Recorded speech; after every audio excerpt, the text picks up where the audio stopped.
vous allez bien. Alors, bienvenue dans cette nouvelle série de vidéos qui sera dédiée à la procédure Campus France.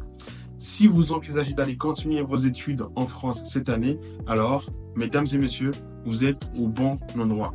Dans cette vidéo, je vais vous parler de toutes les étapes nécessaires pour bien réussir la procédure, comment anticiper certaines étapes dans cette procédure pour pouvoir optimiser toutes les chances de votre côté. Alors, restez jusqu'à la fin de la vidéo parce qu'à la fin de la vidéo, je vais donner une petite information qui fera plus d'une personne ravie. Donc, restez jusqu'à la fin de la vidéo. Abonnez-vous et activez la cloche de notification pour les prochaines vidéos. On se voit après le générique. Let's go.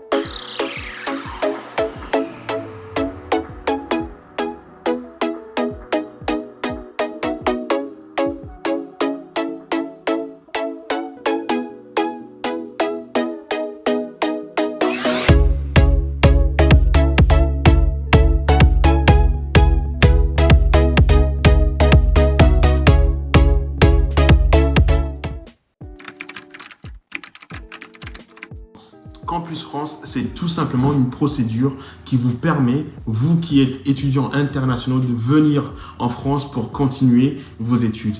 Et bien souvent, cette procédure, elle est obligatoire dans la plupart des pays francophones. Alors, avant d'avancer tête baissée dans la procédure, il faut comprendre et suivre plusieurs étapes dans cette procédure. La première étape, c'est tout simplement de créer un compte sur la plateforme Campus France. Et oui, Campus France a une plateforme qui sera dédiée à la procédure. C'est via cette plateforme que vous allez pouvoir entrer vos informations, candidater auprès des universités en France et pouvoir continuer toute la procédure. Donc, première des choses, c'est créer un compte. Ensuite, soumettre votre dossier. Et puis, après la soumission de votre dossier, vous allez devoir passer un entretien. Un entretien tout simplement qui dure entre 10 et 20 minutes, pas plus, je pense, en fonction de votre parcours et tout. Et ensuite, il faudra attendre la réponse des universités. Et là, c'est vraiment l'étape, pour juste une petite anecdote, c'est vraiment l'étape où vraiment on attend, on se dit est-ce que j'ai été validé ou pas. Donc, préparez-vous aussi à ça. Il y aura du stress, il y aura de l'énergie, de l'adrénaline. Mais tout ça, ça fait un bon petit mélange. Alors, il y a une chose qui est très importante avant même de débuter sa procédure Campus France, c'est, je dirais même la chose la plus cruciale, c'est votre projet d'études. Posez-vous les bonnes questions. Posez-vous les questions, qu'est-ce que je veux étudier, qu'est-ce que je peux étudier. Et juste pour la petite parenthèse, il y a une grande différence entre qu'est-ce que je veux étudier et qu'est-ce que je peux étudier.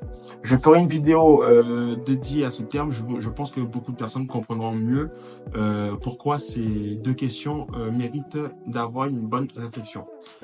Ensuite, vous devez savoir le diplôme que vous devez atteindre, que vous voulez atteindre à la fin de votre cursus et le choix de vos universités. Vos universités, souvent, ont des critères assez spécifiques de recrutement. Les gens, souvent, ils vont jamais lire sur le site des universités pour savoir ce qu'ils attendent, les prérequis qu'ils attendent des étudiants qui postulent dans ces universités. Et donc, si vous ne vous informez pas un minimum sur les universités, vous risquez d'avoir un beau profil, mais d'avoir malheureusement des refus à toutes vos demandes. Il y a une étape où vraiment les choses vont se matérialiser, c'est la constitution des dossiers. Et là, je pense que cette partie mérite que je fasse une vidéo entière là-dessus. Ça vous éviterait beaucoup de problèmes. Alors, la constitution des dossiers, c'est tout simplement les diplômes, vos papiers, vos pièces d'identité, tout ce que vous allez pouvoir mettre dans votre profil. Je commence tout simplement par les relevés de notes, de notes de vos premières, deuxième année à la fac, de votre troisième année, tous vos relevés de notes. Je prends l'exemple d'une personne qui va postuler en troisième année d'une licence ou d'un master. Et ben, il vous faut tous vos relevés de notes, sans exception. Parce que Campus France vous le demande. Campus France finit par vous le demander. Il se peut que vous commenciez la procédure, que tout se passe bien, mais à un moment ou un autre, on vous demandera monsieur, ce document, il nous le faut pour justifier ce que vous avez fait telle année ou telle année. Donc, d'où l'importance de pouvoir bien commencer à préparer sa procédure avant même le début de la procédure. Ça vous permet de pouvoir anticiper beaucoup de choses, de pouvoir chercher des documents, parce que parfois, quand vous n'avez pas des documents, il faudrait faire la demande dans les ministères et ça peut prendre en 2-3 semaines, un mois ou plus. Donc, il faut anticiper toutes ces petites erreurs. Ensuite, vos diplômes, il y a une chose qui est importante, la lettre de motivation. Je connais beaucoup de personnes, je connais énormément de personnes qui font des dossiers Campus France sans mettre de lettre de motivation.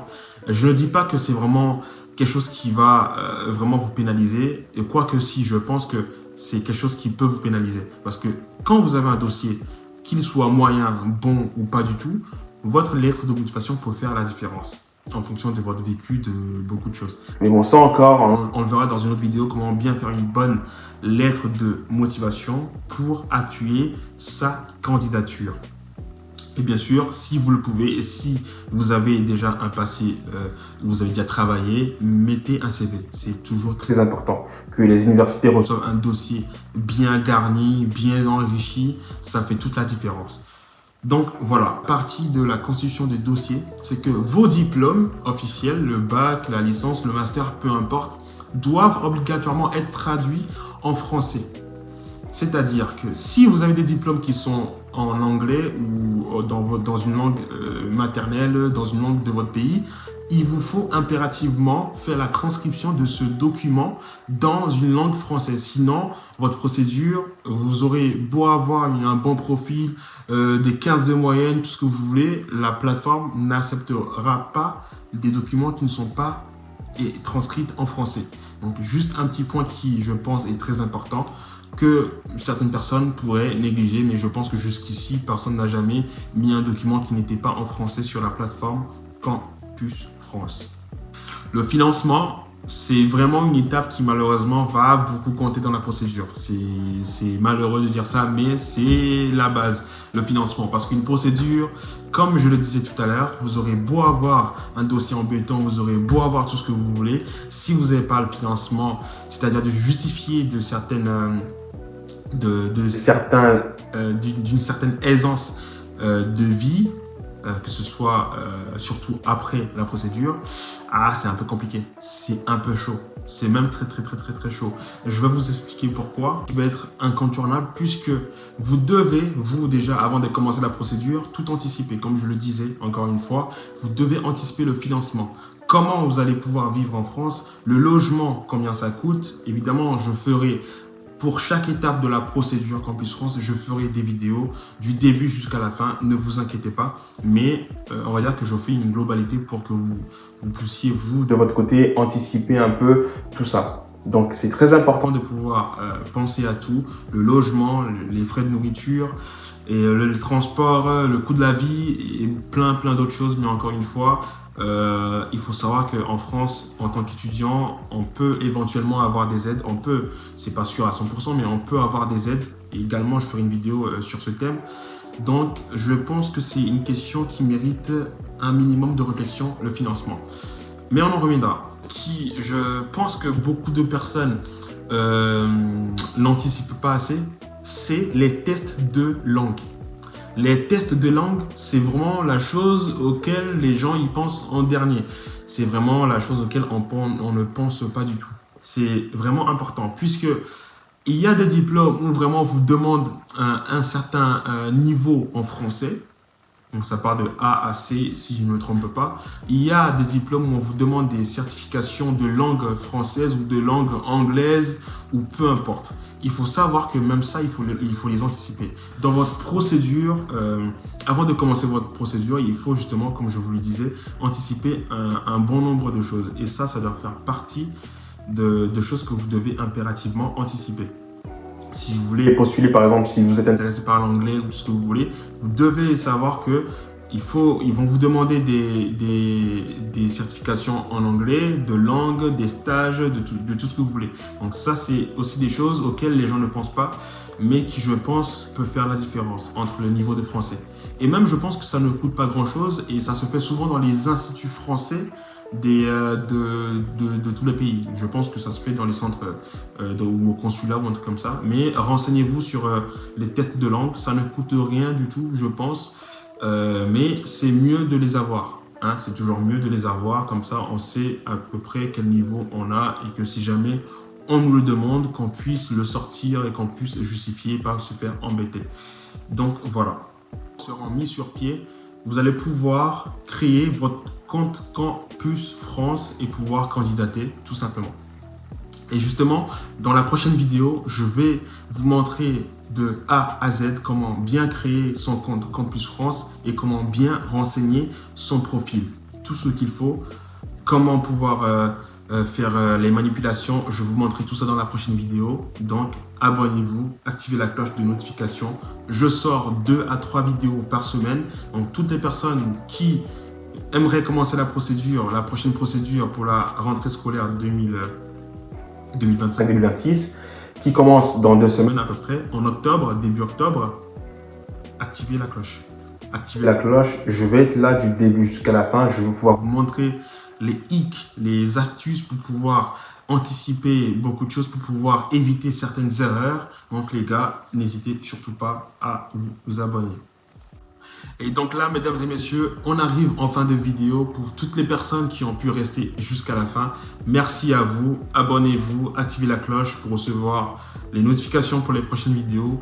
Et donc, l'information que je voulais vous partager en fin de vidéo, c'était que toutes les personnes qui sont en classe de terminale peuvent commencer la procédure Campus France. Moi, personnellement, en 2019, quand j'étais au Togo et que j'allais commencer ma procédure, j'étais en classe de terminale, je cherchais des vidéos sur comment pouvoir le faire. Il n'y avait personne qui pouvait me dire si c'était faisable ou pas. Évidemment, j'ai dû aller dans les sessions d'information que les instituts français organisaient et donc ça m'a beaucoup aidé. Mais beaucoup de personnes en classe de terminale pensent qu'il faut avoir le bac avant de commencer la procédure Campus France et non. J'en suis la preuve moi-même, je pourrais moi-même faire un témoignage en vidéo pour justement vous expliquer comment c'était un peu particulier d'être en terminale et de pouvoir faire la procédure. C'était beaucoup de stress, il fallait passer le bac. Bref, je vous en passe les détails, mais c'est tout à fait possible. Donc toutes les personnes dans votre entourage qui hésitent à commencer la procédure parce qu'ils pensent que c'est pas possible, et bien, mesdames et messieurs, c'est totalement possible. Vous pouvez en classe de terminale commencer à faire la procédure Campus France et avoir des résultats si tout est bien fait. Donc, mesdames et messieurs, nous voilà arrivés à la fin de cette vidéo, de cette première d'une longue série de vidéos dédiées à la procédure Campus France. Je vous conseille encore une fois d'être abonné parce que ce qui va se passer dans les prochaines semaines va être vraiment épique. Je vais pouvoir vous accompagner du début jusqu'à la fin et je vais créer un groupe WhatsApp, d'ailleurs, je pense que je l'ai déjà créé, où je vais pouvoir accompagner toutes les personnes qui seront intéressées. Je vais pouvoir réviser vos lettres de motivation éventuellement. Je vais pouvoir voir vos dossiers, vous aider, vous aiguiller sur les choses qu'il faut faire ou pas.